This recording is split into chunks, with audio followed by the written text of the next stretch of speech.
I'm going to take you through how to buy a house step by step. Now, I'm assuming you don't know anything about this process. This is going to really help you in taking things one step at a time and figuring out what to do and when. So the first thing that you need to do is decide if the time is right for you. So you need to work out whether you can afford it, whether the time is right for you, what are your personal circumstances like, what's your appetite for risk, because sometimes things don't go to plan. Once you've figured all this out, you will know if the time is right for you to buy a house. The next thing I would do is I would get your timelines in order. So do you need to sell your own house first? In which case you'll need to decide, do you want to sell and rent, then look for something, or do you want to buy and sell at the same time? And from there, you can work out your timeline. So if you're saving for a deposit, how long is that likely to take? And at what point should you start looking and viewing houses?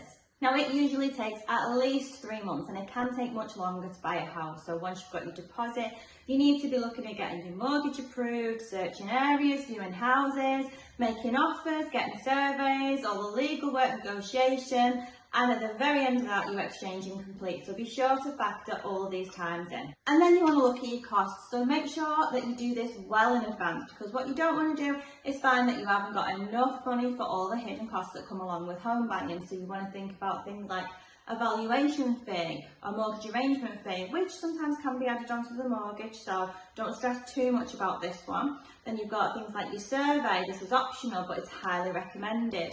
Removal costs, insurance, and then don't forget to factor in some money for any unexpected maintenance once you move in. Once you have made the decision that you want to buy, it is highly recommended to speak to someone who can fully look at your circumstance and work out your affordability. Now, mortgage brokers are all around the country and operate nationally, most of them. Some are free, some charge a fee, but all will go through your individual circumstance and work out what you can afford. They will also take a lot of the legwork out of finding a mortgage for you, and a lot of them can access a wide range of lenders in the market. So although you can arrange your own mortgage and go direct to a lender, that is a good option if you want it to be a lot easier, a lot of the process taken away, and if you've got more of a complex case. When submitting a mortgage application, you will need 3 months wage slips if you're employed, 3 to 6 months bank statements. If you're self-employed, you will need your accounts. One tip when you are applying for a mortgage is to get on the electoral roll of where you live, because this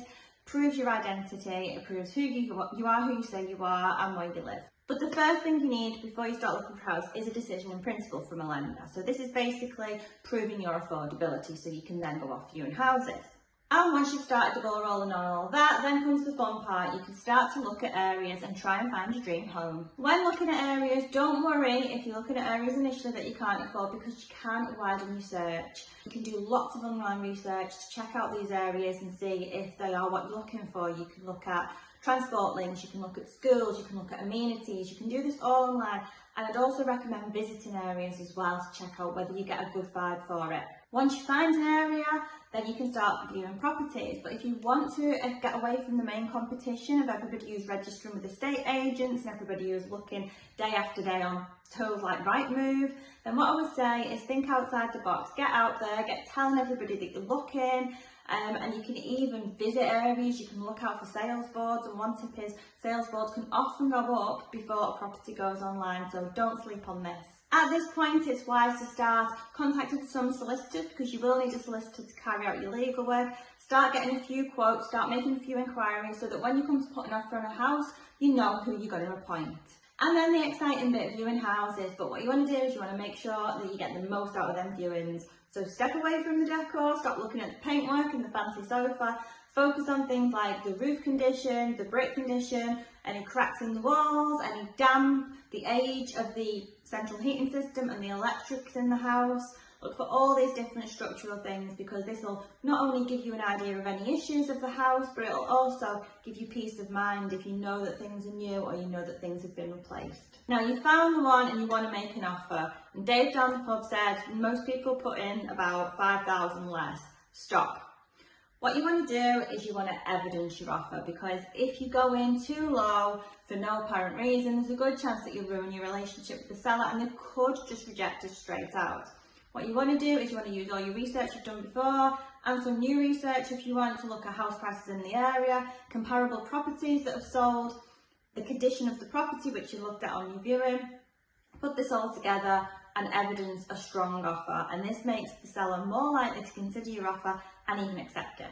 Once your offer is accepted, then you will put in your application for your full mortgage. You will appoint your conveyancer who will start to carry out the legal work, and you'll instruct a surveyor if you choose to do so. Now, it's highly recommended to do this on anything that isn't a new build, but it's entirely optional. So what that will do is it'll make sure that you're aware of any potential issues that property has, so you can make an informed decision going forward with the sale, negotiate on price, negotiate on terms, or even if it's too big an issue, walk away from the sale. So once your legal work's going on and your survey's complete, you'll get them reports back, you'll get your searches back, and there may be some queries, there may be some back and forth between the solicitor of the seller and your solicitor, and all this work will be going on in the background. It may seem like a waste. The most important thing here is to keep good communication with both the estate agent and your conveyancer to make sure that if there are any issues or any delays, they're ironed out quickly and things can move on. And then you get to near the end of the process. So once all the legal work is completed and all queries are satisfied,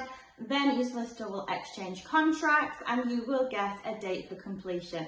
And this is the really fun bit where you will pick up your keys and move into your new home.